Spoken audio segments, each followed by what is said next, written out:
is about the size of a door. I mean, it's only 4 feet wide and 8 feet long. So we're not It's speaking the of, perfect size. we're not speaking of a farmette, right?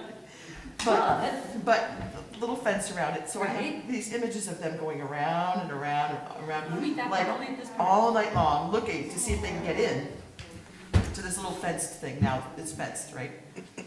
And one image has the deer looking into the camera, so I have a little caption under him saying, "I would like to speak with management." So this is a photo like a week later of a deer expressing displeasure over the fencing of what they viewed as their Right. their Swiss chard. Oh, no. You can see the little baby garden in the back, and saying, "I'm just gonna signal you." I'm unhappy. And I want something done. That's so funny. That's, what a riot. But the other image of the deer actually looking into the lens of the camera, That's spooky. and this one, I know, and this is not that much different, because I mean, the camera is right there, right? Right. So, And chances are they know. If yeah, one knows, they all know. yeah, they told each other. Or they see it. Like their Well, eyes. there's that, yeah. Their eyes Yeah. see Yeah, it. of course they do, yeah. And even, that's funny. We, because we're just a block away here, we don't Right. get deer. I mean, we have Yeah. foxes. Well, I'm on occasionally. Debris Circle, so I mean, I'm But you've got a lot more open than we do. true, and in back, and apparently they Yeah. live off of School Lane. Yeah, in that area in between. There's a little group of trees there, Mhm. and but they come around and they go, Check out, see who's doing what. they want the Swiss chard. I don't blame them. That's so funny. We have no, Tom has his garden at work. We have, and our yard is very small and too shady. Yeah, So he has about an acre where his Oh, wow. office is. Wow. It's in the sun. yeah, So he does everything there there you go, and just brings it home. right. Um, Well, I don't mind sharing, it's just that they ate it all. Right.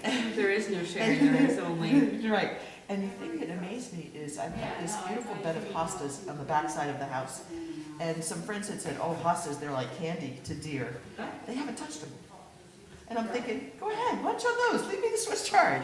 That's funny. I know nothing about what they, Well, what specifically they eat. I Yeah. just Do you assume. know if Harry was planning on attending? He's gonna do Zoom, He is, okay, Yeah. that's what I That's his thought. and intent. Christine's doing Zoom. and he probably He's doesn't have the already link. on. Oh, Okay. hello, Christine. All right, Judy, Marty's on.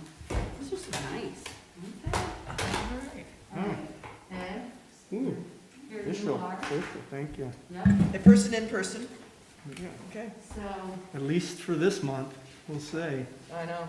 numbers are not looking good. no, they're not. They keep getting Ugh. more troublesome by the day. Yeah, Well, I have to say, normally people have been good, but yesterday at the beach, I had my chair and a towel. That's all the room I needed. And like if this was the edge of my towel and this was my chair, Yes. a woman came and sat and put her stuff Seriously? there. And I was like, excuse me, seriously? On any year, you're too close? There's a yes, pandemic. yes. And I said, there's all of the space, Mhm. all of the space, because everyone was spread out very nicely because it was not hot yesterday. Right.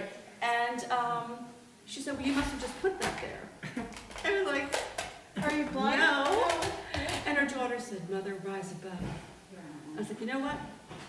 I'm just gonna move because you are too close. And don't Yeah. follow me.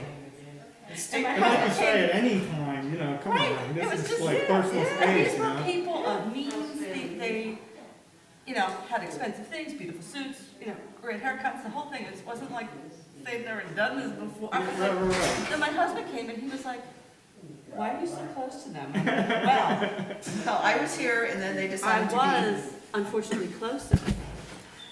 That's wild. That's the first Yeah. time I've had somebody It's, fight back. Yeah, it's like, come on.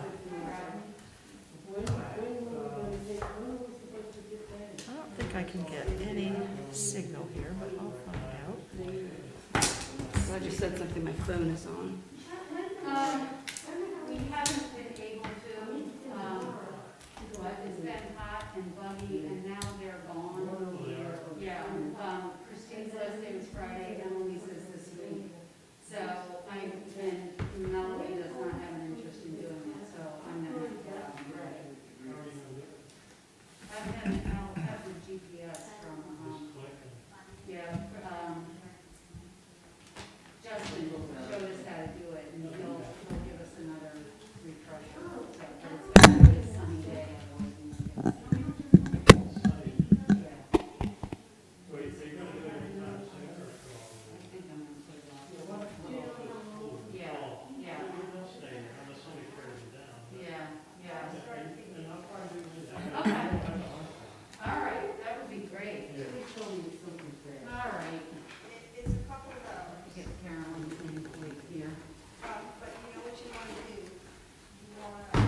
Hi, Rod.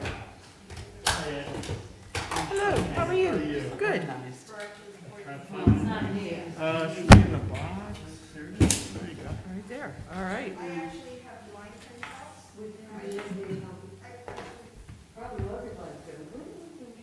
No. What's the matter?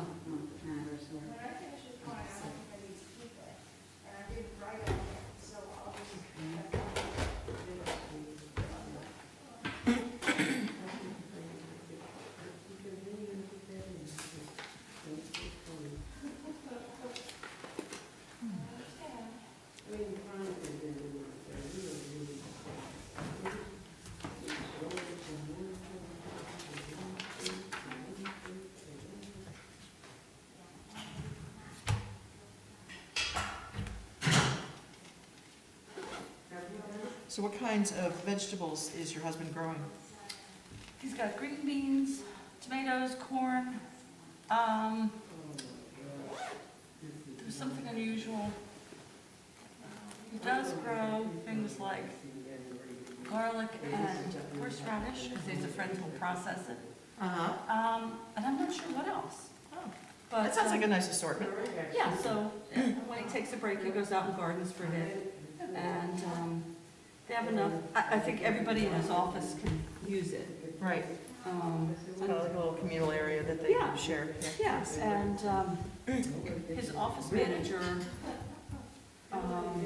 her family's dairy farm is in Winchester, Virginia, so she comes back with apples and peaches and all kinds Oh, of how other nice. things from the Yeah. farm. Sure.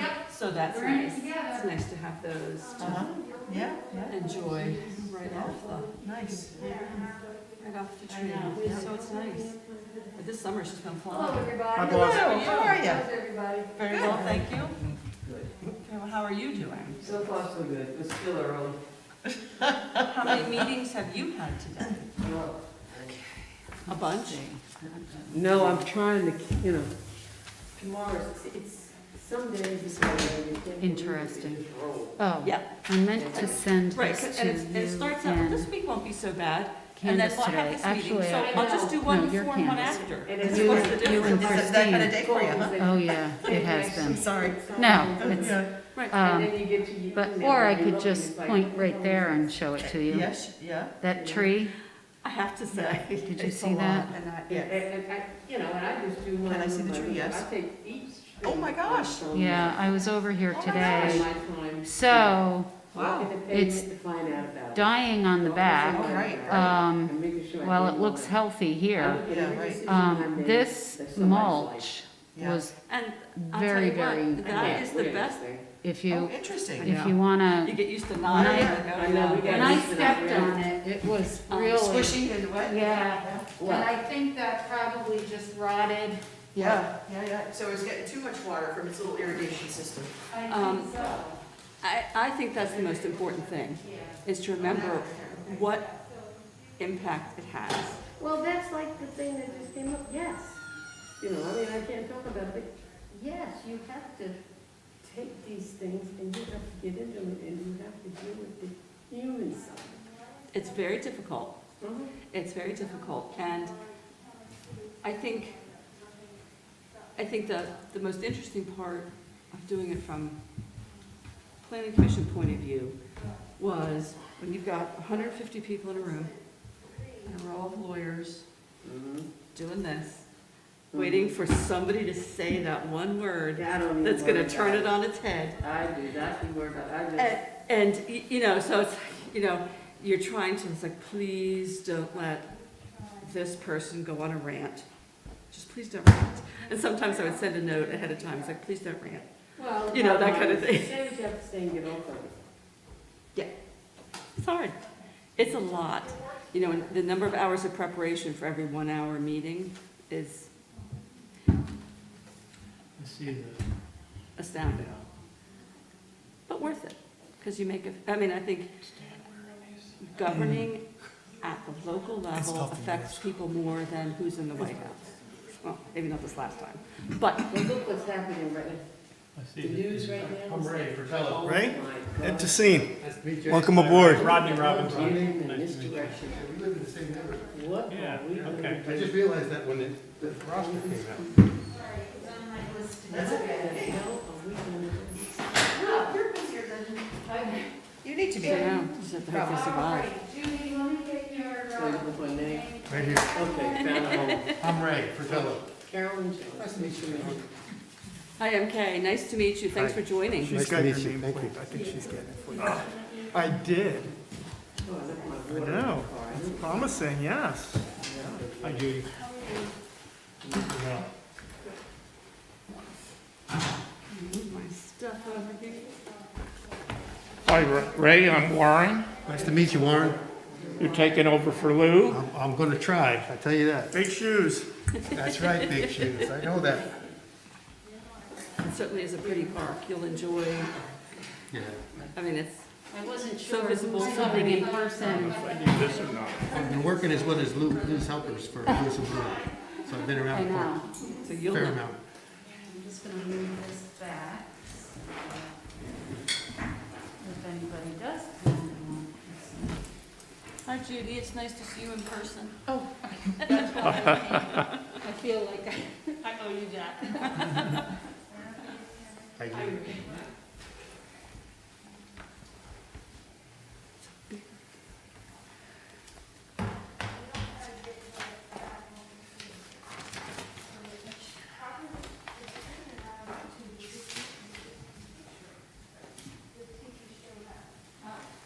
hold on, let me see if I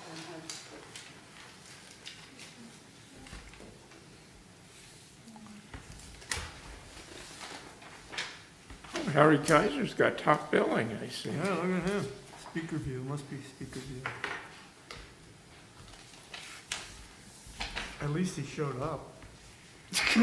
He usually needs he's constantly, like, what's the link? No, it's in the email.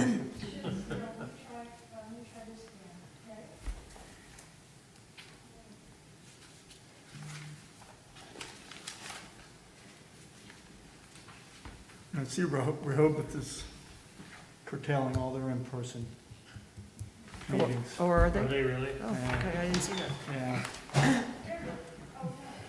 I can't imagine we're gonna be too far behind. Yeah. Yeah, so I think it's supposed to go on. What's going on? He probably can't see us. Now he How can. are you?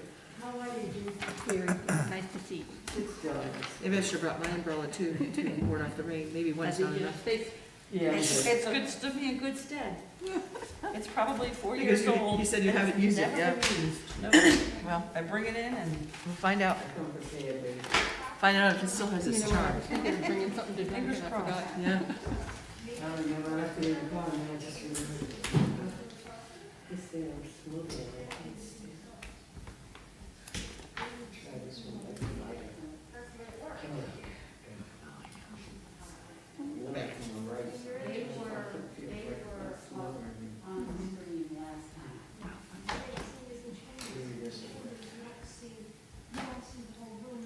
Right, right. That's what we saw last time. Last month. I know. My glasses continue to fog. I know, that's what I'm trying to do, but it just seems so much harder. You have to either concede your vision Yeah, you or have to concede put- that I know. your glass is getting fogged Yeah, up. I put the glasses over it, thinking that'll help, When but I it's was still on steaming. Yeah. council, on Zoom watching, I could see like the mayor and Carolyn and Andrew, and then the screen above was, right. That's what you're saying? Okay. I think we're good, so.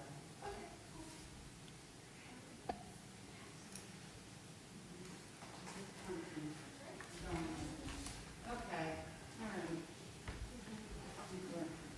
Well, it may not be the best, but I think it meets the requirements. It does. It does. Most of us are live. All right, let's see what time it is. We still have a couple of minutes. So I will give it, well, it depends on which clock you go by. Hello? Barry not joining He's supposed to be on, via Zoom. That is what he, People not in here? Yes. yes, Oh, okay. Yep. I thought I read that. Hi, everybody. hi.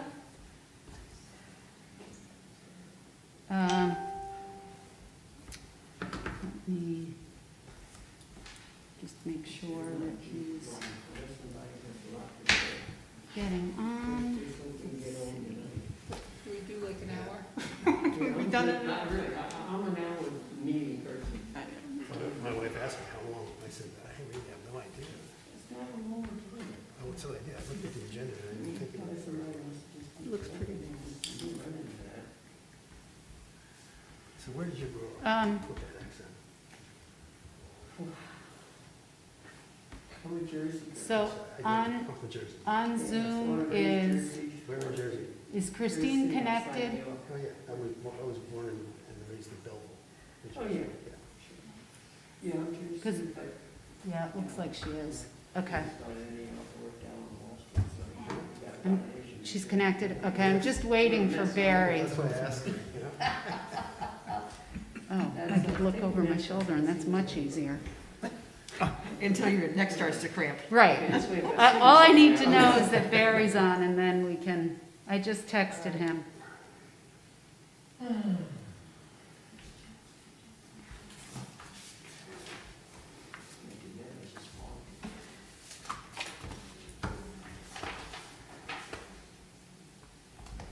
Yes, okay, he's coming.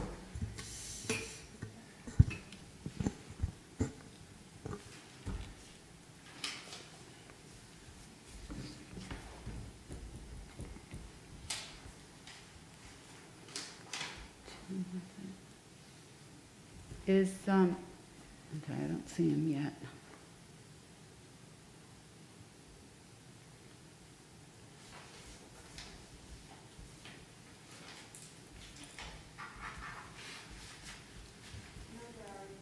Not yet, okay.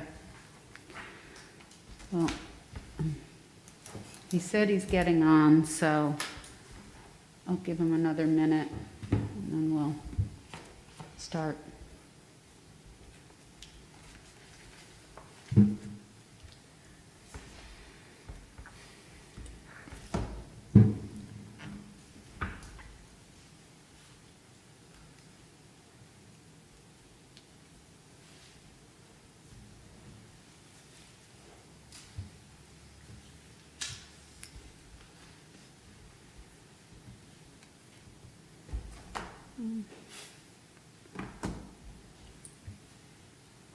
Everybody's a quiet group tonight. It's the masks. I know, We're all like, oh, I this know. again. Well, What are you gonna do, you know? I know, I know.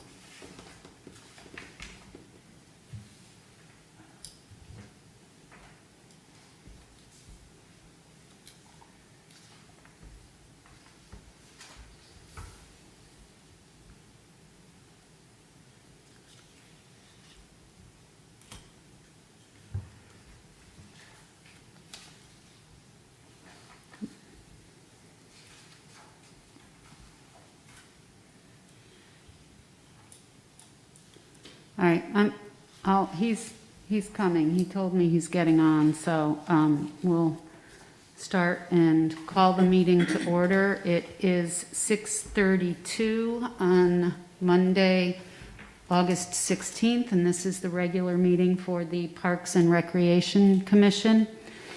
I have just a few announcements, and first and foremost is that when we are talking, you can take your mask down and pull it back up when you're not talking. A reminder, because this is live streamed, that it's imperative to be very close to your microphone. So if you could all just adjust your microphones so that the public can hear us. And as I reported last month at our July meeting, Lou Papp has resigned as commissioner from Zwannendale Park. And I'm very happy to introduce Ray Fratella, who has elected to take over as commissioner for Zwannendale Park. This is his first commission meeting, having been appointed just last week by mayor and council. So welcome, Ray. We are happy to have you with us tonight. I'm happy to be here. Thank you. Thank you. Stand up and take a bow. The only other announcement that I just wanted to make is for all of the commissioners to start to, believe it or not, it's not even the end of summer and we're coming up on the budget cycle for next year. So just to start to think about what your parks need, any capital improvement. I can work with you to get estimates for things that you are thinking about for your park projects for fiscal year 2023. Hard to believe. And I will get more information out with the 3 new commissioners. I will work very closely with you and share past budgets if a park had had them. Okay, you don't have that luxury. So those are all the announcements that I have. And anybody else have anything to report or announce before we get through the agenda? Okay, hearing none. Agenda item B1 is approval of the minutes from the July 19th, 2021 Parks and Recreation Commission meeting. Have you all had an opportunity to review those? Okay. Are there any corrections, deletions, additions? Hearing none. I move we accept the minutes. I'll second it. Who seconded? Oh, Judy, thank you. All in favor? Aye. Any opposed? Okay, motion carries. We will move to item C1, which is the commissioner's report, and I think I will just go right down the table and then to Zoom, jumping back and forth a little bit. Ed, would you like to start with the Sure. George H.P. Smith Park? Yes. Thank First, you. I'd like to mention that we also have Otis Smith Park, which is kind of on cruise control thanks to the fine work of Lewis and Bloom. I do go by the park, but it's just kind of on cruise, and that's all thanks to Lewis and Bloom. So now moving on to George H.P. Smith Park.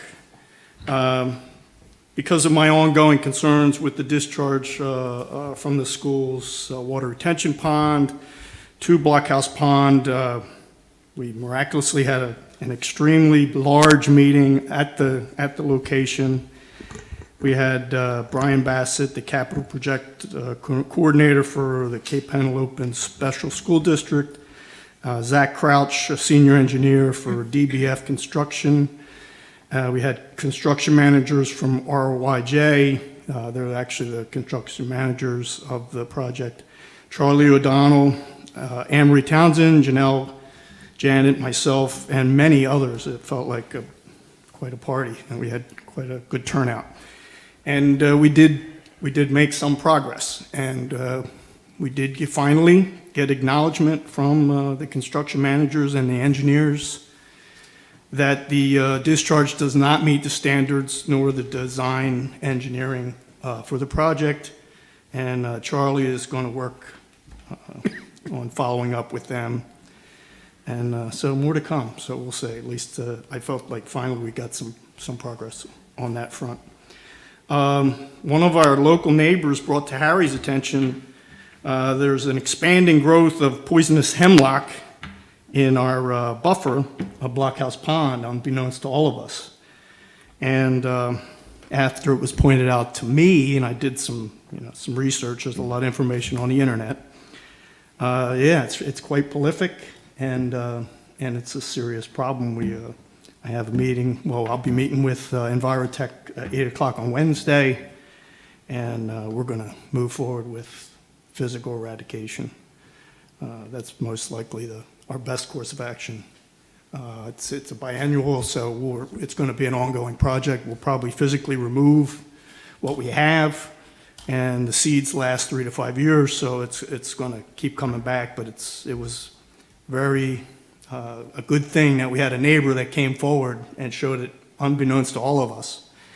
So I would suggest that any of the other parks that have wet areas or low-lying areas, potential is there for it. And it can be confused for Queen Anne's lace or other things. So you might want to do a little research and take a look in your parks. Parks had a tough summer with the hot, dry conditions. The farmers market has done its usual marginal damage to grass, but we'll be addressing that in the fall, as we have in the past. And that's, we did meet, Janet, Harry, and I met, we did a Zoom with Jules Brock from the Delaware Sea Grant, and she's in charge of the Coastal Resilience Design Studio at the University of Delaware. And she's very interested in working with us to come with some engineering and processes that we can go forward with in the years to come in addressing our erosion problems in the park. So we look forward to working with them in the future. That's pretty much it. Okay, I don't know if Harry has any more to thank you. Thanks, Ed. Harry, do you have anything to add to the report?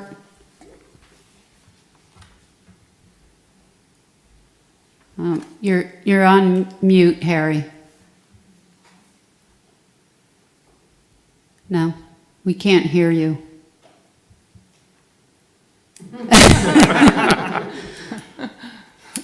Yep.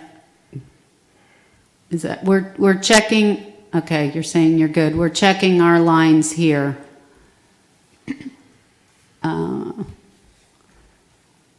We're checking our system here, Harry, but you're giving me the thumbs up that you're good. So I just wanted to add to, we have the ongoing phase 2 of the playground at George H.P. Smith Park, and I had a late call, last minute call today, and sent out a late email to Harry and Ed, so may not have gotten that for the report, but we do have the safety surface going down this week for the swing set, and the swing set will be installed either later this week or early next week. I will be in touch with the mason to get the path going, and I'm still working on the estimates for the fences and the pavilion. Obviously, there continue to be supply chain delays and shortages, so I will keep everyone apprised as we move forward. Okay, thank you. Rodney, would you like to give your report on Canalfront Park? Certainly. I would like to say that they had great turnouts for the children's play Hansel and Gretel and for the movie Shrek. There was lots of popcorn and soda available. Apparently it was very popular.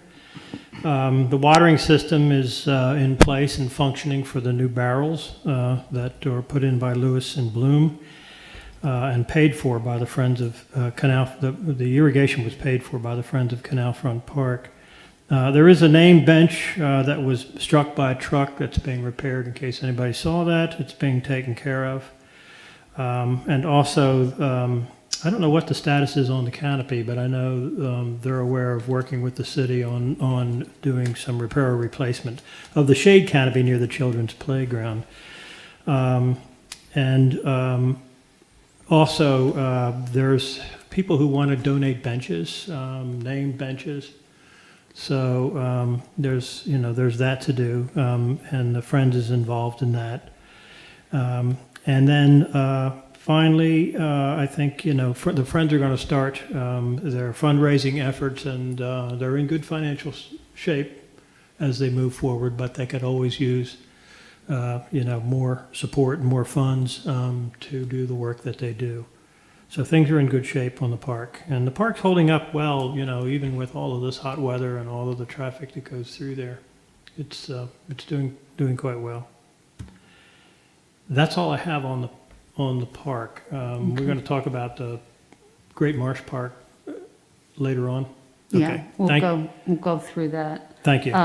Was there anything else from the Friends report or any No. other activity than reported? Okay, That's the Friends great, report. thank you.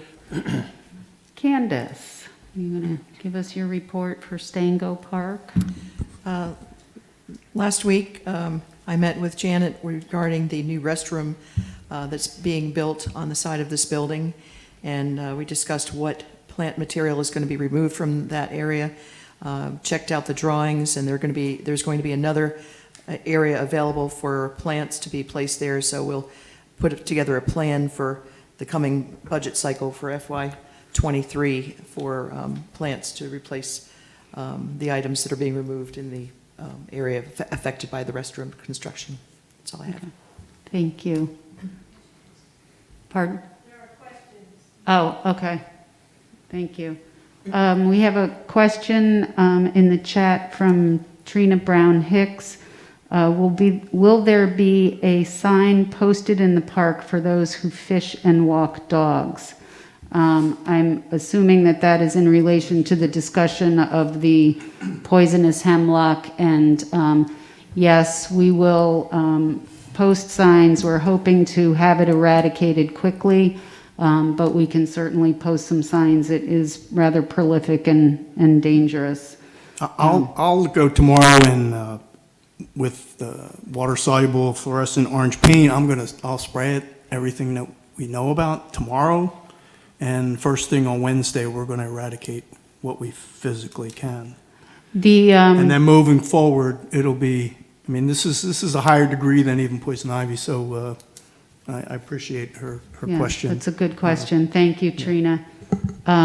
I also want to say that having spoken with Envirotech, the company that we currently have under contract for the buffer, I was informed that they are very well informed about this particular species, and they've received training.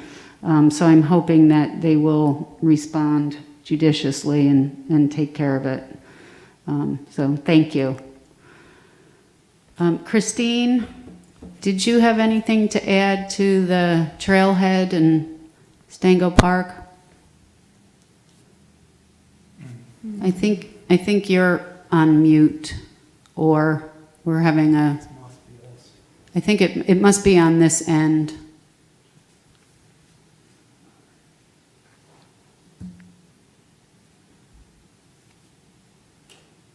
No? Okay. It will, yeah.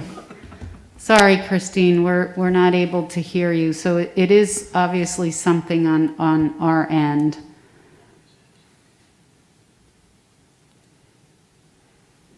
Are you texting her? Oh, okay. That being said, we can move over to Kay and a report on the beaches. All right. I've started working on the vision plan for the beaches and items for the upcoming budget year so that I can receive as much help as possible, putting that into the format, realizing that the beaches have kind of a different set of needs than some of the other parks. So I will need plenty of help in mashing that into shape. The two projects I'm working on the most, the renaming project really seems to have taken on a life of its own, not so much regarding me, but regarding those, especially those on the Lewes African American Heritage Commission who were witnesses. We've had interviews at the Cape Gazette, the News Journal, WBOC, KYW News Radio. And they wanted to speak to Reverend Edwards and Delima Lott and Trina Brown Hicks. So that was great. I mean, I was like, I'm not the story, they're the story. They saw the story and they lived the story. So and they did excellent, very gripping interviews. So that's been a really lovely outcome of it. One other thing that we've been working on well, we experienced on Friday, the city held a thank you lunch for the lifeguards and the parking enforcement, which was very nice, because some of the lifeguards are heading back to school, or they've already gone back over the weekend to start college. So that was a really great thing for the city to reach out and say thank you, because they really are the face of the city. For many people, that's who they speak to, and that's the impression of the city they have, is comes from those employees. And so we're really lucky that we even had lifeguards with the difficulty everyone's having with employment this year, and they're terrific. They, no matter how hot it is, no matter what's going on, it's always ma'am and sir and thank you, and it's just been a really great thing. So reaching out like that was wonderful. So thank you. Thanks. It was well-deserved. They have a difficult job at best, Yes, in the heat especially. Yes, thank you, Kay. Warren, do you have a report for us on 1812 and Mary Vessels? I really have nothing to report other than the plants are doing very well. The parks are very well populated with visitors and locals walking their dogs, and they seem to like the new bench in Mary Vessels that we've put in. Good, thank you. So Ray, I'm not going to put you on the spot for any report. I know that Lou was going to be reaching out to you, and you and I will be getting together as well, but I don't know if you've had an opportunity to walk through or anything that you wanted to say, or... Yeah, so Lou and I are going to get together. Because of our schedules, the first available time was 7 a.m. this Friday. So he is a busy guy. He is. And he's going to transition. He has, what he told me is 17 years worth of notes and files to hand over to me. And of course, if I have any questions, I'll go directly to Lou. But I'm part of his crew. I've been part of his crew at Lewis and Bloom. So I know the park from the aesthetic point of view. And now I want to just make sure we're doing the right things, for the city and for the Parks and Rec Commission. So like I said, I'll know more, and I'll probably be reaching out to all of you at some point in time just to, gather up some experience from the past. But I'm looking forward to it, I really am. Great, thank you. Well, we're happy to have you. I will report that we did some tree maintenance pruning in Zwannendale Park and other parks and areas throughout the city. So just limbing up the trees for clearance on the walkways and whatnot, and that was done within the past month. So thank you, Ray. Mm-hmm. And Judy, as our Recreation Commissioner. I had an opportunity to meet with Janet just so I could kind of learn a little bit more about what I should be working on. And one of the projects that I am doing some fact-finding for is a boundless playground here in Sussex County. So I did reach out to the Lewis Rehoboth Rotary because I was familiar with a project they did in Wilmington years ago. And they are so excited. They are really looking forward to this becoming a reality. They've started talking about fundraising, and I kind of sat there speechless because I knew they'd be interested, but they started taking on plans themselves. So I hope that we can kind of move forward because there is a lot of enthusiasm. I also reached out to Matt's mobility mission, Sarah Carter, and she and I are going to have a conversation because she's interested. And a couple of my neighbors that I just happened to say this is something that I'm working on, their businesses would be interested in being involved in this too. So I know it costs a lot of money, but maybe it's something that can happen. Were you able to get any kind of a framework on size and space that this type of playground would need? Because I think that was one of the discussions last month. Right. I haven't talked to Brian Lewis yet, because I told him what the size of this lot was, and then we kind of talked a little bit about the playground at Canalfront Park area. so I do not have it, but they had some ideas from projects that they've worked on that are similar, that may be around the ballpark size of what we're Okay. looking at.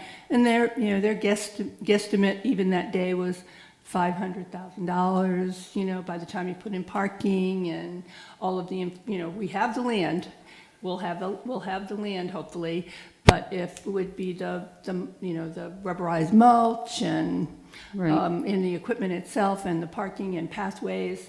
So they're really familiar. They know a lot more about it than I do.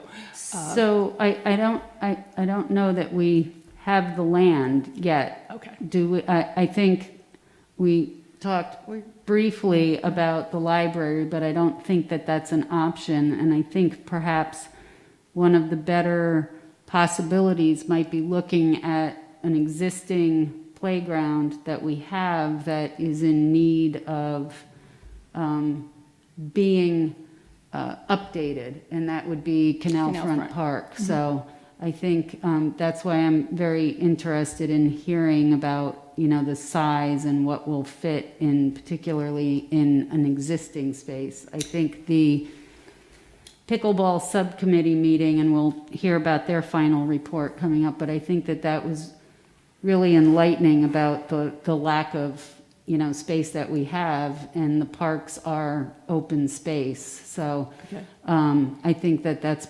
a general direction to perhaps go through. And Rodney, do you have thoughts on that? Yeah, what we really need to know is what square footage is required for the park itself, for the apparatus. And I know you have various kinds of apparatus in a park like this, like you do in any kind of playground. Now my hearing aids just fell out. That's why I don't like these darn things. Anyway, we need to know how much ground we need, and because there are fall zones and everything else that's required around the various parts of these playgrounds. And once you get that together and have some idea, then it gives you a sense of the size and perhaps even the shape of this thing. And then if we have a park or a playground like we do at Canalfront Park, which is really outdated, very much outdated, it really needs to be replaced and up with state-of-the-art playground equipment and safety features. And so perhaps you could combine the two, because I'm a great proponent of not isolating, but bringing the people together Right. I for these agree. kinds of things. I totally agree with that. It's just like taking an old house and refurbishing it instead of building a new one. Right. Right. For me. But I have an email into Brian Lewis, who works for Cummings Yeah. Recreation, and he got back to me once before. He wanted to meet with me and just kind of review some of the stuff, so I'm on that. Okay, I'll- I did happen to see him today Oh, you when did? we were at George H.P. Smith Park for that playground, and Sure. he did mention and had some ideas. They've done a project down in Salisbury, which is quite large. It's like Right, an it athletic was- complex, and that's That's beyond our space constraints. So, but certainly if you are getting together with him, I would certainly, Take him like there. to, Yeah. to be a part of that conversation with him. Okay, and I did mention that to him. Yeah. I said we had a kind of, something was still open and we're just looking around. Right, But that's where I probably should meet him first. great. And then just an update from Rodney. When I went to the farmer's market, the Friends of Canalfront Park were giving out their literature, so I introduced myself to Peter. And he asked me about the shade, and I said, "Oh, we're working on that." And I said, Janet has a proposal, and he named a fund, The Greater Lewis some- Foundation. yeah, Yeah. and a fund that something like an item can be funded. So he said he would be, he was all excited that we even talked about it. So I think we're kind of on that page, and he's going to get in touch with Yeah, Janet. I was going to reach out to him today, and that was, it didn't happen. So, Yeah, but I will I- reach out to him tomorrow. Okay. They're actually working, as Rodney had said, with folks for honorable, you know, the benches, the Right. dedicated benches, so. Just one more thing, Rodney, you said for Barry, or I think it was Barry, to find out who did the paths at the Botanic Garden. And it was David Bartu from State Parks, who I worked with. And so I contacted him, and I gave him Barry's contact information, and he said, bring it on. Good. So I think we're kind of getting a start there. Thank you. Good. Okay. Thank you.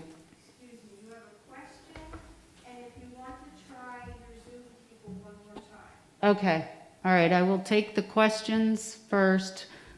From Mark Hammer, will efforts be made to make the pathways in Canalfront wheelchair accessible?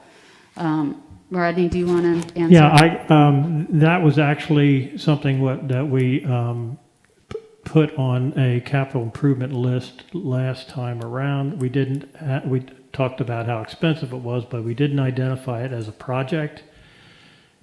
And as we go forward this time, I'd like to identify it as a project, particularly to get from the parking lot to the pavilion, which I understand is the primary desire line for events down there, weddings and things like that, where they need to get people back and forth. And that would be probably a new path entirely. I think we could introduce that without visually impacting the park at all. I think one of the other access points is for the restrooms. Yes. I had received an email from a citizen a week or so ago asking the same question about making those pathways handicapped accessible. She had witnessed another visitor to the park trying to get through the gravel and unable, and so I think that is important. The accessibility for all to all of our parks is important. It is, and there's where it comes from is the park was originally designed to have stormwater management in as a very important component of it, so that all the walks were going to be gravel, so that they were permeable. Actually, gravel tends to be impermeable, especially when it's packed down and built like that. And there's a portion of that park around the pavilion which is difficult just to walk on it with your feet, because the gravel was not put down properly. They did not put this, when they did the pavilion, they did not follow the specification for the gravel for the rest of the park. And so it's not stable. And we had in the budget, I think before COVID, was to replace that gravel, and it just didn't get done because of the budget constraints. So, we're well aware of the problems, and I think we need to just go ahead and get it done. You know. Thank you. And it could still be done with permeable paving, but permeable paving that is stable.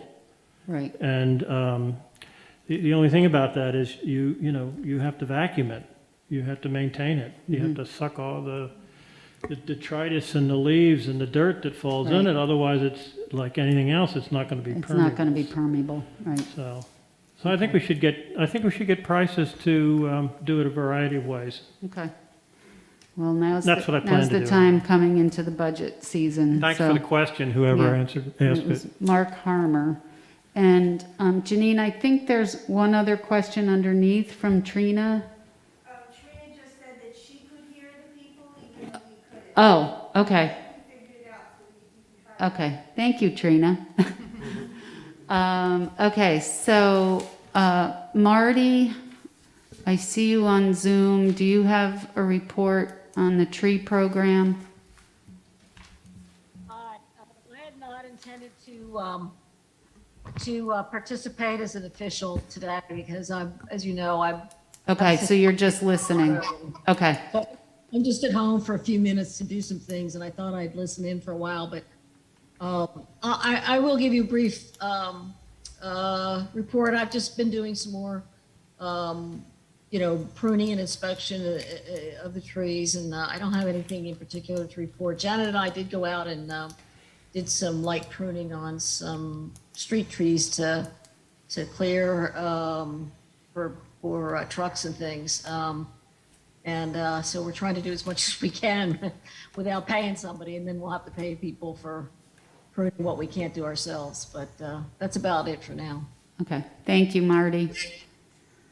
Harry, and I'm going to go back to you, Harry, and see if you had anything else to add on George H.P. Smith Park. Can you hear me now? Yes. Oh, well, that's great. Okay. Hi there. Hi. No, Ed did a more than magnificent job talking about our developments and our concern. I just want to point out that I was at that grand meeting also, that 300 people gathered. And surprisingly, I'm very pleased with Charlie's efforts to make sure that they stay in touch and we get some completion on it. Ed's been a pit bull about it, and that's a positive.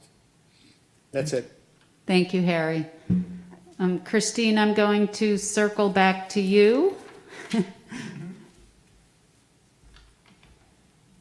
I think you're still muted. There you go. Can you hear me? Yes. Yes. Okay.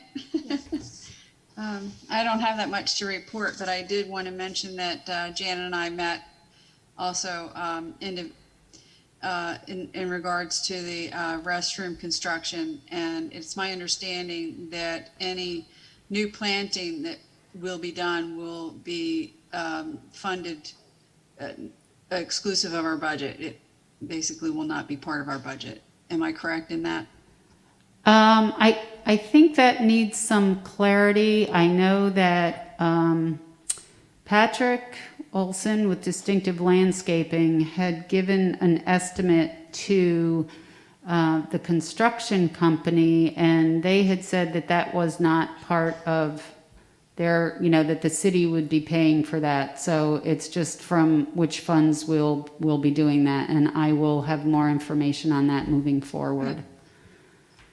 Okay. And the only other thing I needed to report was that the concerts are going well.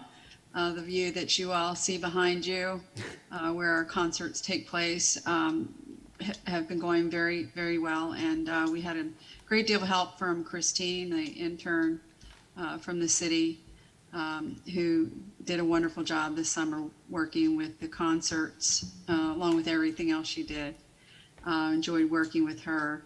And also I wanted to mention that I think that the parks, Stango Park, as well as all the other parks, look really great, considering all the heat. And I think that it's premature to report on Patrick's performance with Distinctive Landscaping and the job that he's been doing this summer. But I'd have to say our park looks pretty good.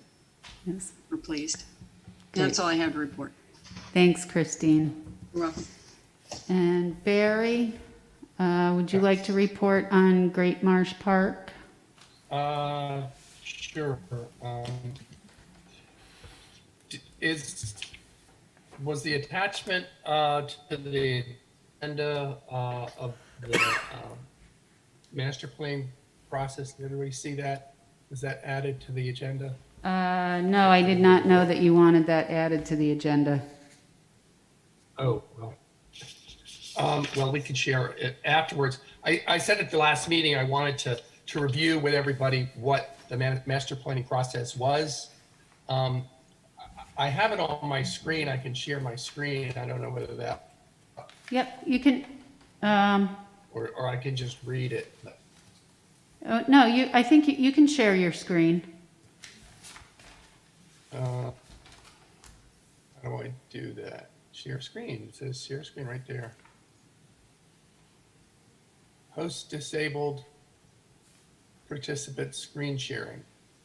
Oh, all right. Wait, I think we have to do that from our end here, and then you'll be able to.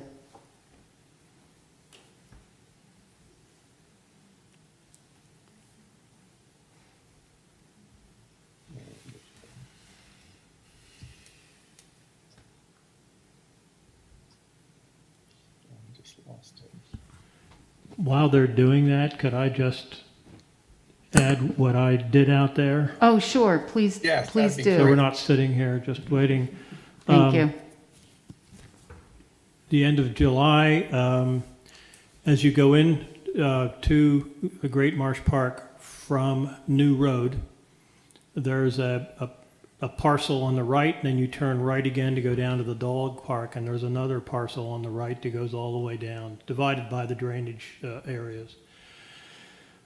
I wrapped myself in clothing and tick repellent and walked through both of those parcels, back and forth through them. They're quite thick, but I identified large trees that I thought were in good health and what I would consider specimens, and flagged them.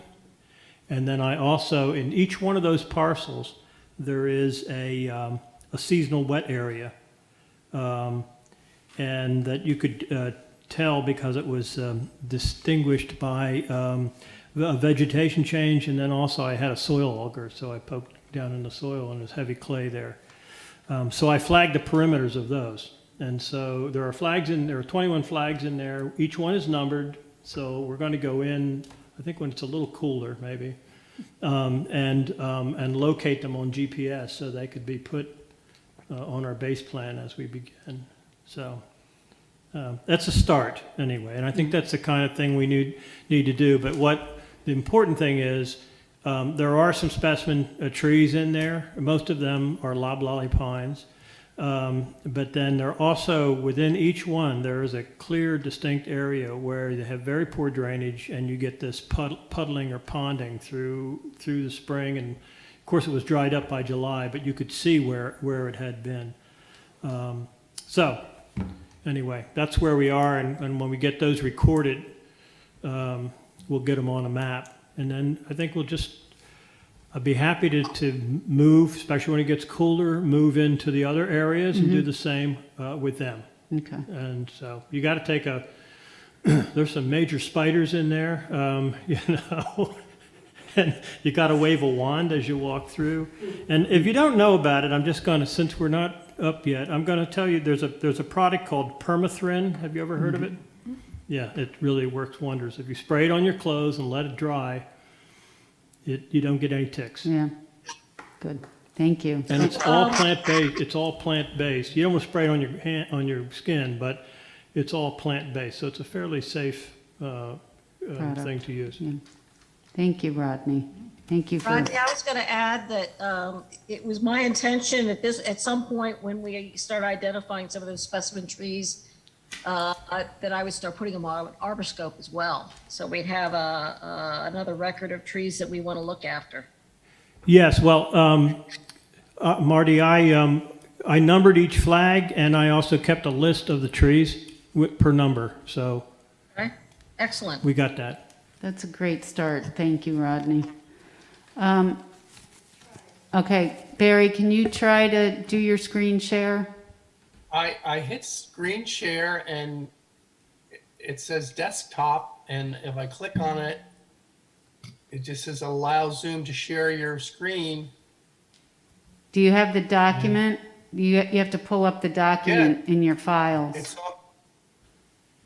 It's on my screen. It's on, all right, well, we're not seeing it. System. Is it, Well, maybe here it says allows, here, maybe this is it, hang on. Zoom just came up. can you read it? Yeah, I guess I'll just Yeah. read it. And I can distribute it to the commission members. Yeah, And- I'm sorry, I thought that this was gonna be attached to the agenda. At the last meeting, I said that I wanted to share this again.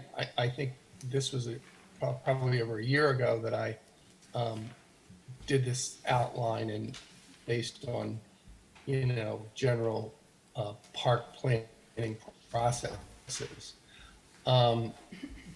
It starts out by just sort of a description The planning is a comprehensive process that involves the creation of a mission and goals, site analysis, survey, site analysis.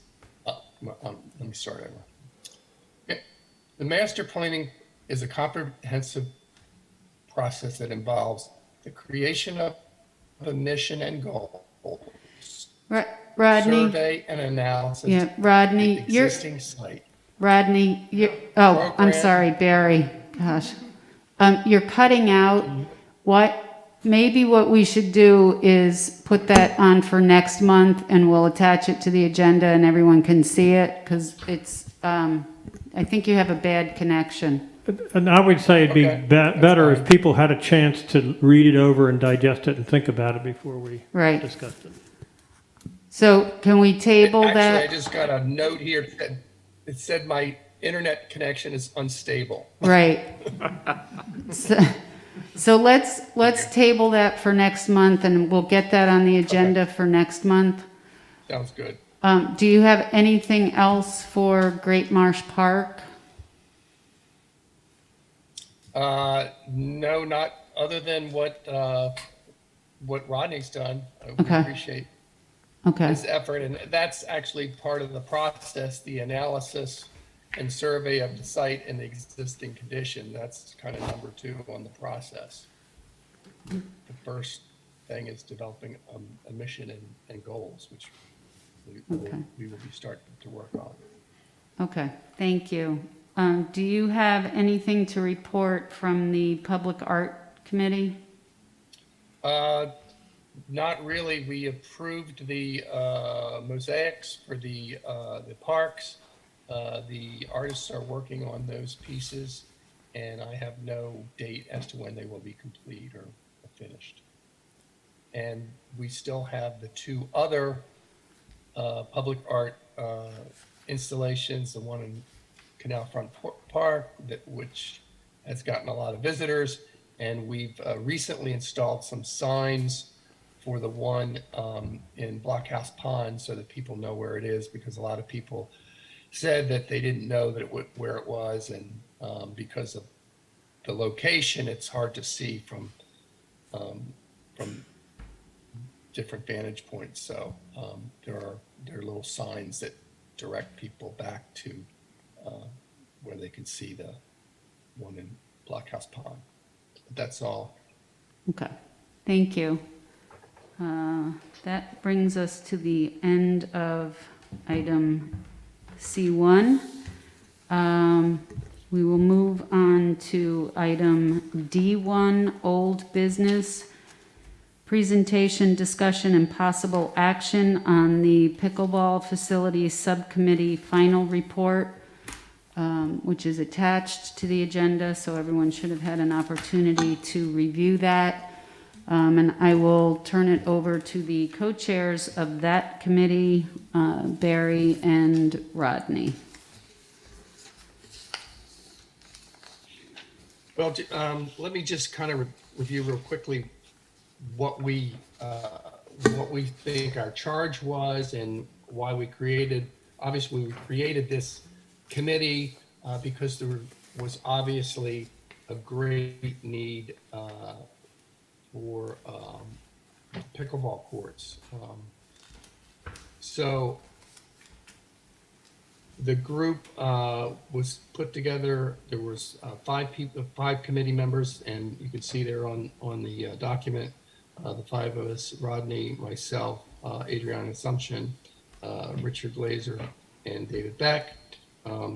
We assessed the local needs, projected the growth, reviewed a pickleball feasibility study that we did not know existed when we created the committee, but we found out that an extensive study was done by the First State Pickleball Association in cooperation, I would think, with Ernie Lopez's office in February of 2020. And that actually did a little bit of the work for us. And one of the biggest things I think we were able to do is with the help of Rodney, is we formulated and created the specifications for courts. We searched a number of different sites.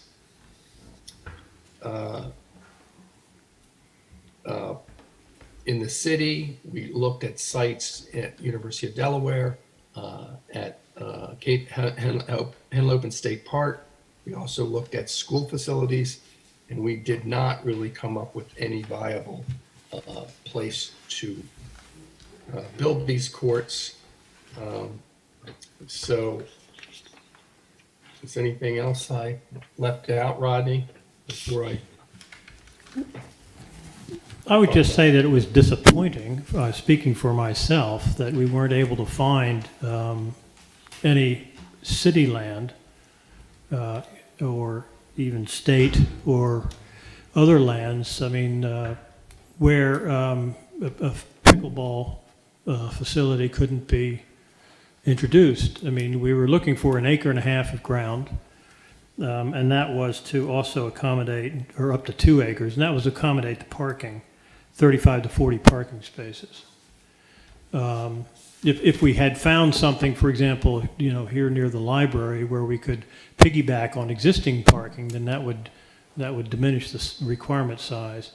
But we just weren't able to find available land that anybody thought we could take advantage of and use.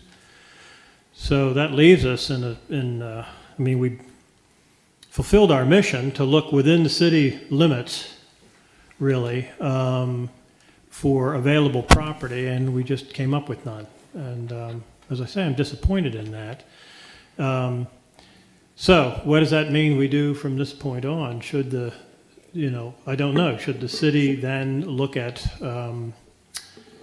acquiring land? Perhaps the pickleball group would look at getting into a fundraising mode and help in that regard. Land is extremely expensive, so I don't know how realistic that is.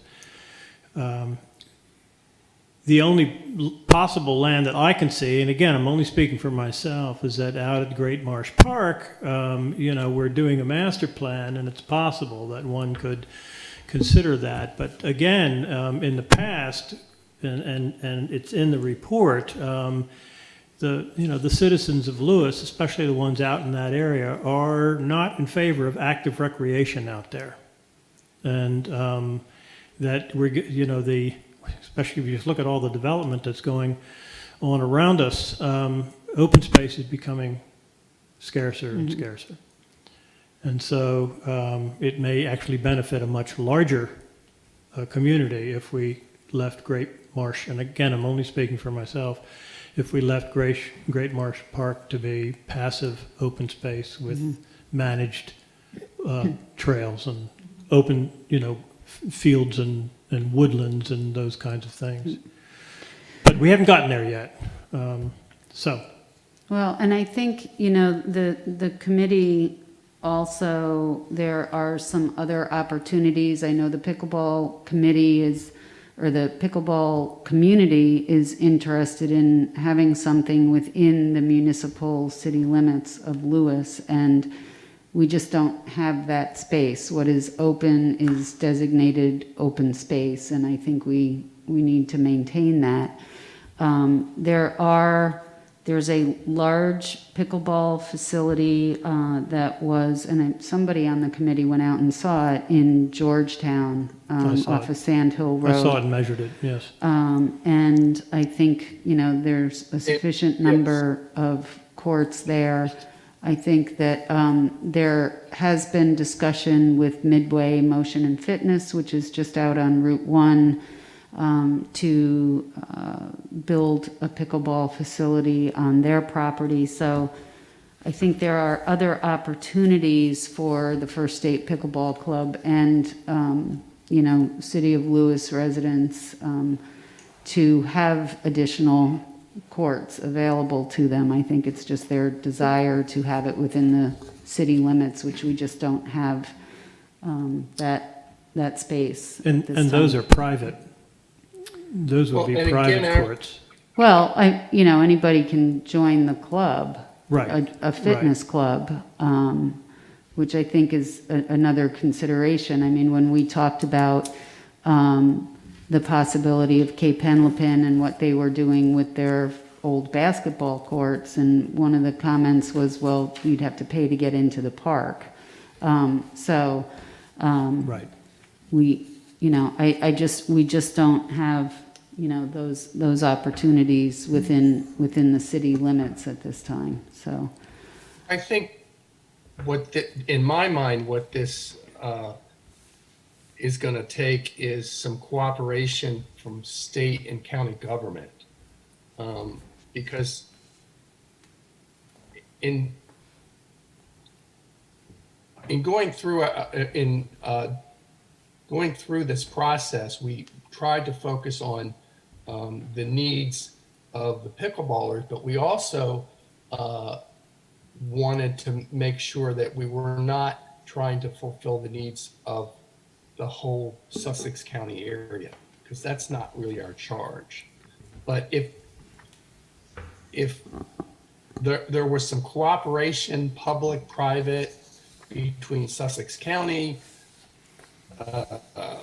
maybe the state park system. I mean, the state park system has a lot of land between Kings Highway or Route 9 to the entrance. I mean, whether that could be developed, I don't know. University of Delaware has a lot of land too, but I think that's kind of beyond our. That is certainly beyond the scope of what this subcommittee was requested to do. And I think, the committee did its due diligence with their charge. And I don't think if there's no land to be had for a potential site, then there's really no need to make any recommendation or motion. It's just submitting the final report to the Parks and Rec Commission. Are there any other comments on the final report from the Pickleball Subcommittee? No? Okay. Then we will move forward with new business, item E1, presentation and discussion of the use of herbicides in the City of Lewes. This was a request from Ed to have a discussion on what is currently being used as far as herbicides within the parks and the stewardship of the Parks and Rec Commission in monitoring that. So Ed, do you want to start off the discussion with what your concerns are? Sure. Pardon me. First of all, thanks for making it an agenda item. I have been approached by many residents with regard to our use of herbicides, pesticides. I don't see a lot of insecticide use, but basically, spraying of defoliants and such in our public spaces. And also what really brought it to the forefront was for me during the discussions with DENREC, the talking sessions that we had. Multiple people mentioned they go to play with their kids in the parks and they don't know what's been sprayed, and they know that something's maybe being applied in public spaces, but what is it and how do we find out? And I just felt that as a commission, we have an obligation to at least make that information available to the public in an easy way. And I don't see where that exists currently. Also, the application, in my opinion, should be by professional licensed applicators only. It's not a dictum or anything. I just want to have that discussion. And there should be a one-stop shop where people can go and see what, where, and when was applied in our public spaces, just out of the safety and knowledge. And that was pretty much it.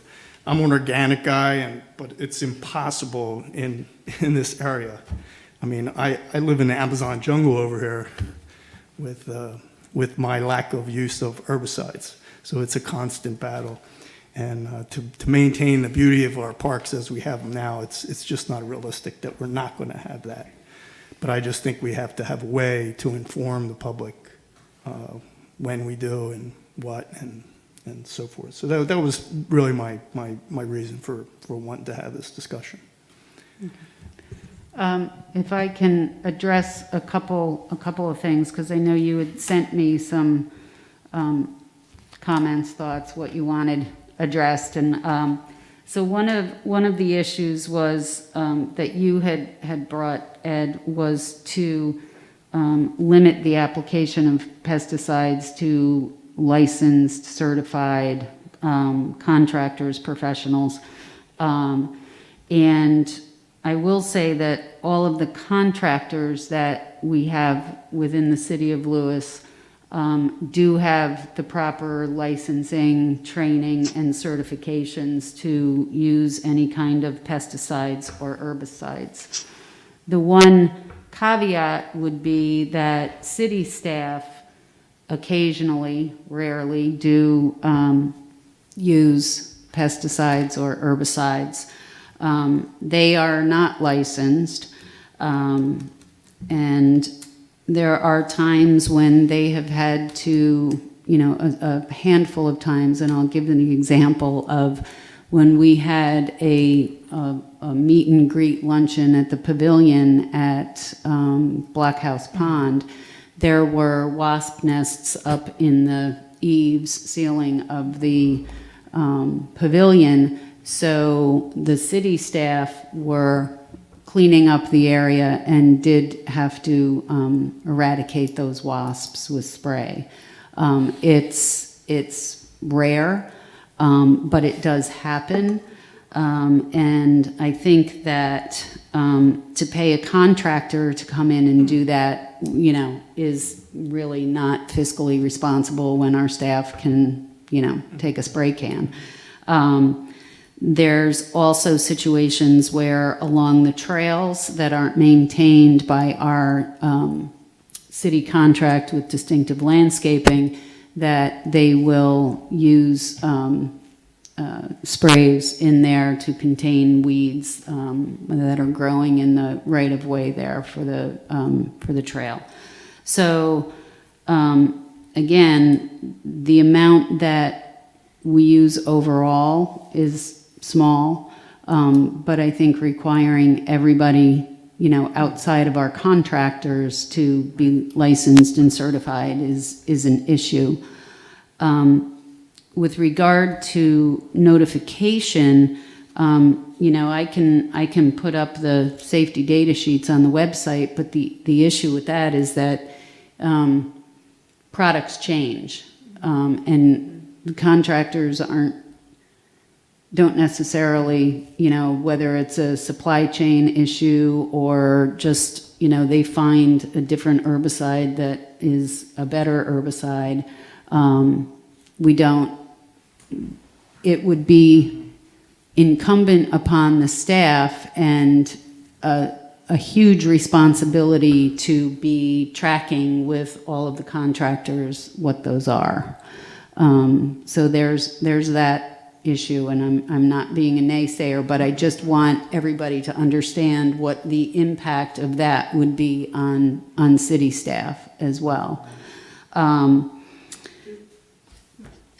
Carolyn? Do we have any idea what they use? Yes, they were attached to the agenda. All of the ones that the city contractor uses were attached to the agenda.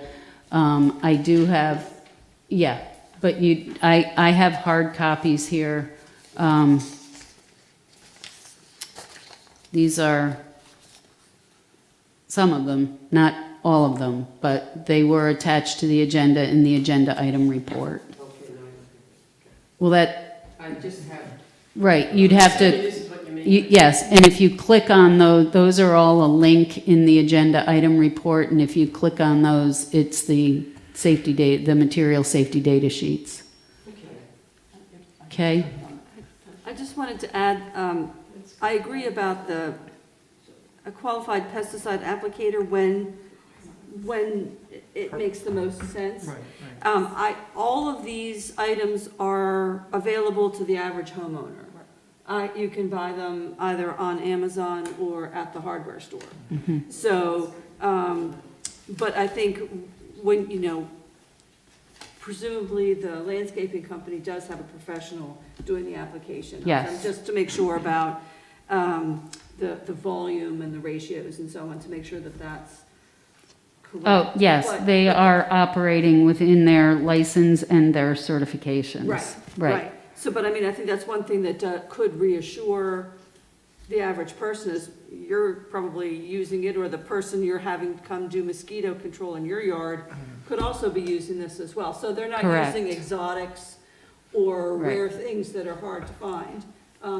These are out there, these are pretty everyday products. Right. So, and you're absolutely right. A private citizen can use All of these. any of these products. That's not something that we can police private citizens doing in their city property.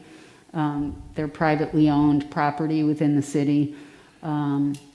If I could say, but I think Ed's point is very well taken, and I think the city does a good job. I called Patrick Olson and spoke to him specifically about this because Canalfront Park, half of it is along the water. He's told me that he's very mindful of that, and all of the products that he uses are approved by the EPA for application near water. So he's on top of that. And he has changed what they've used over time to comply with EPA regulations. So I don't know what else we can do about that. I think making exactly what he uses, which I guess is where this came from, Yes. available to people is a good thing to do. So it's we're not hiding anything, and it's transparency. Well, and But he is licensed, and he's doing what he's supposed to do. He is. He is licensed. Anybody that we have a contract with, whether it's Arbor Care, Envirotech, they're all licensed. They have their certification to handle these materials. I think that they are good stewards to the environment as well. I know that particularly in George H.P. Smith Park, there was a push not to, but there was an incident, a year or so ago where there was a severe case of poison ivy, and we had to. It was a public health risk. So there are situations where we do have to use them. I know Distinctive does quite a bit of hand weeding as well. So they try to mitigate their own use when they have the manpower to do that. So I think that most of the companies do put up signs when they are using pesticides, whether it's private landscaping or public. I think the one that I know of offhand, we spray for mosquitoes in Stango Park only during the summer concert series. And that's 3 applications. They no longer use signs to put up, and that was their business decision. But other than that, I do think that the businesses do put up signs. Schedules change dependent on weather. So to do an email blast or whatever to residents, again, it's city staff time, and we don't necessarily get notified by the contractors when they have a change in schedule. So I think that if that were something that was recommended, I don't think that we can monitor that, because we have no control over, the best that they can. They come in and do what they need to do on the schedule, but it's all weather dependent.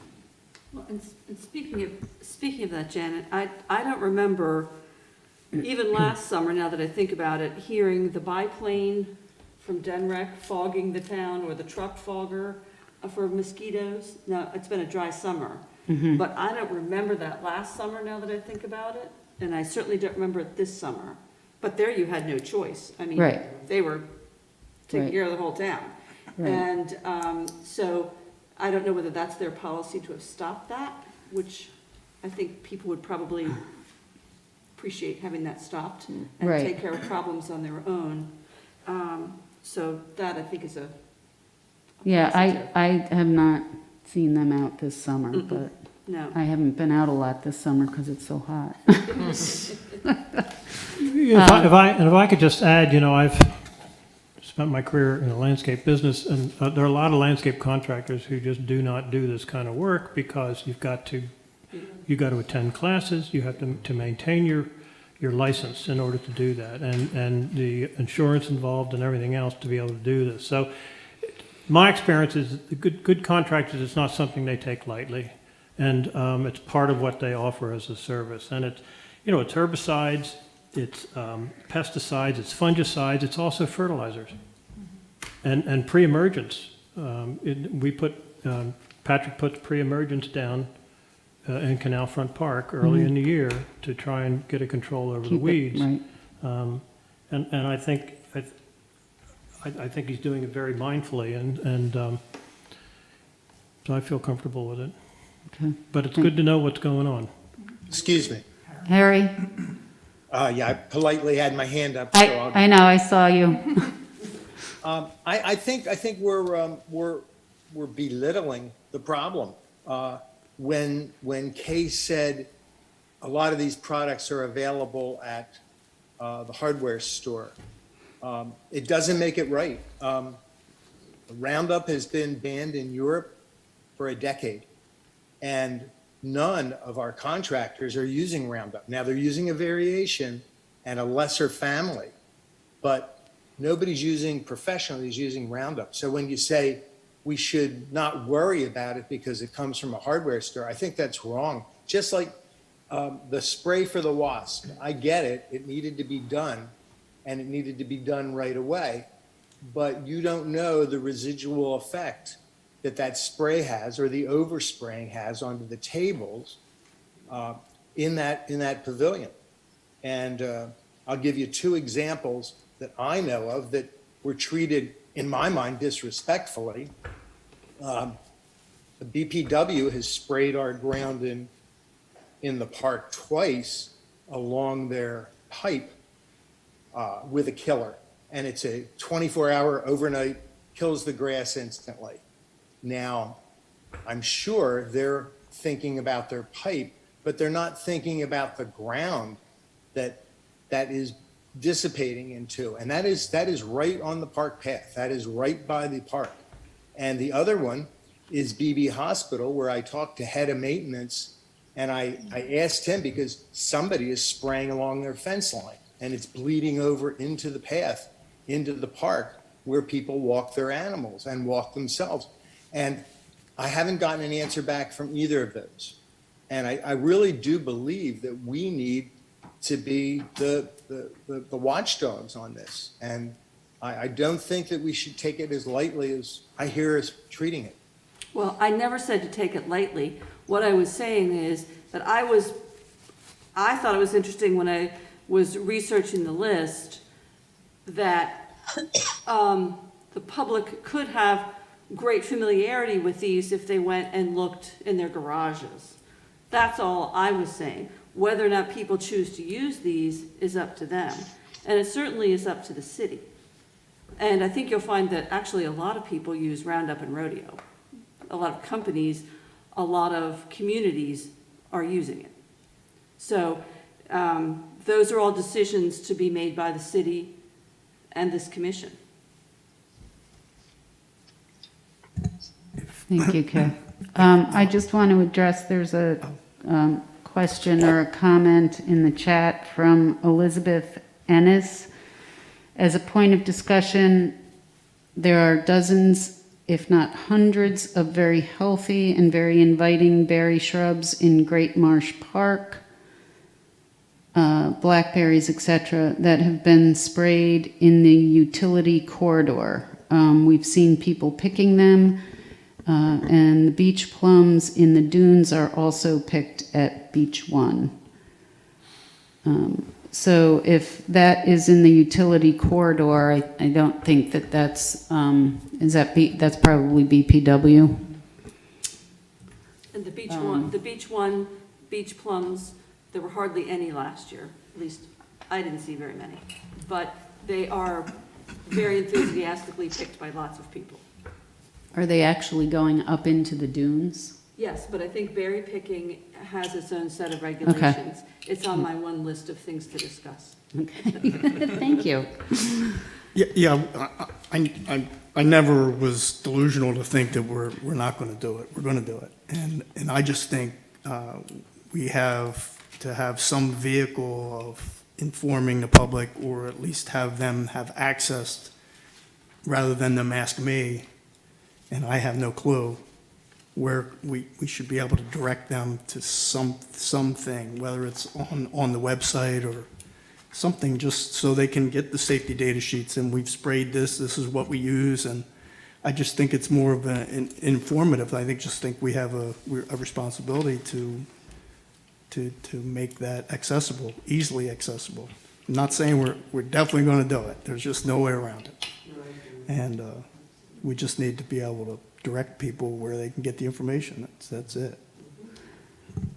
Well, I think that there needs to be much more discussion around it, because of once we put that up there and then a contractor changes their product and we're not informed, then a citizen goes and looks at the information and we've provided inaccurate information, and that opens up a whole nother issue. So I think it's well, in theory, it sounds good and it's transparent, and that's what we try to do, is be transparent for our residents and citizens and visitors. However, it's not that simple. So I think, well, it's a very healthy discussion, and I think that certainly it warrants some more thought, but I don't know that we can make a decision on that tonight and how that's going to be done.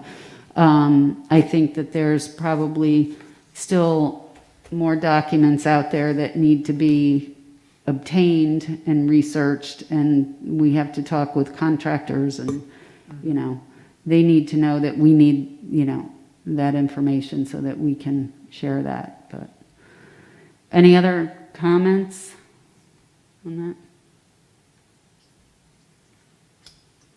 No? All right. So we'll keep that open for further discussion. And how we might, I welcome anybody's thoughts, and I will discuss it at City Hall, how we might be able to do that. But it will be a cumbersome task, and I'm not saying that is to say that it shouldn't be done, right? But I would volunteer to maintain any database that you were to come up with. If you come up with a process of reporting, and just have, I would volunteer to do it. But it's more than just maintaining the database. Oh, I understand It's that. getting that information. Right.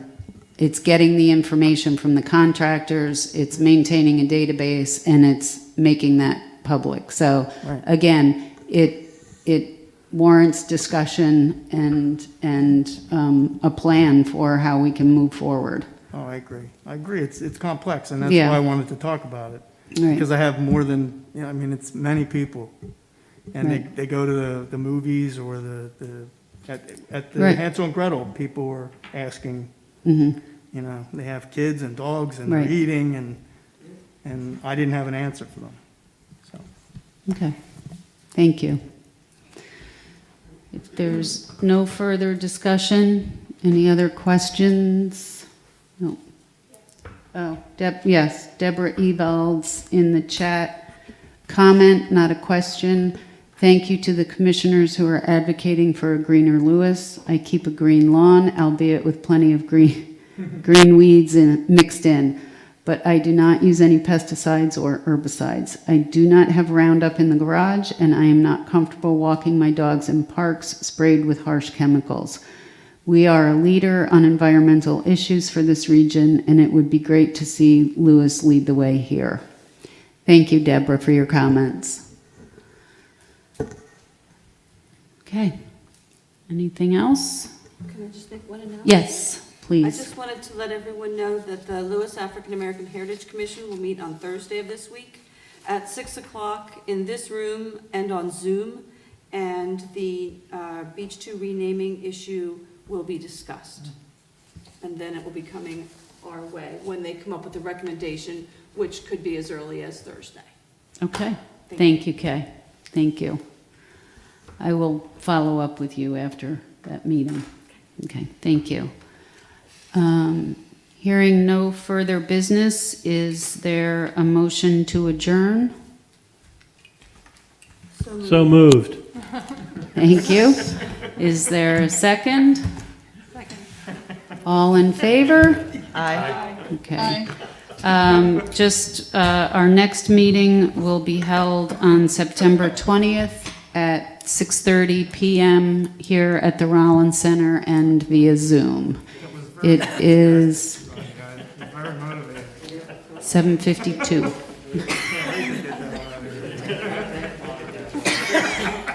Yes, you did. Thank you.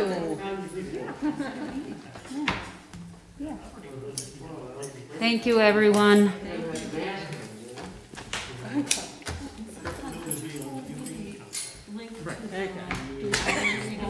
Oh, gosh, yes. Nice meeting.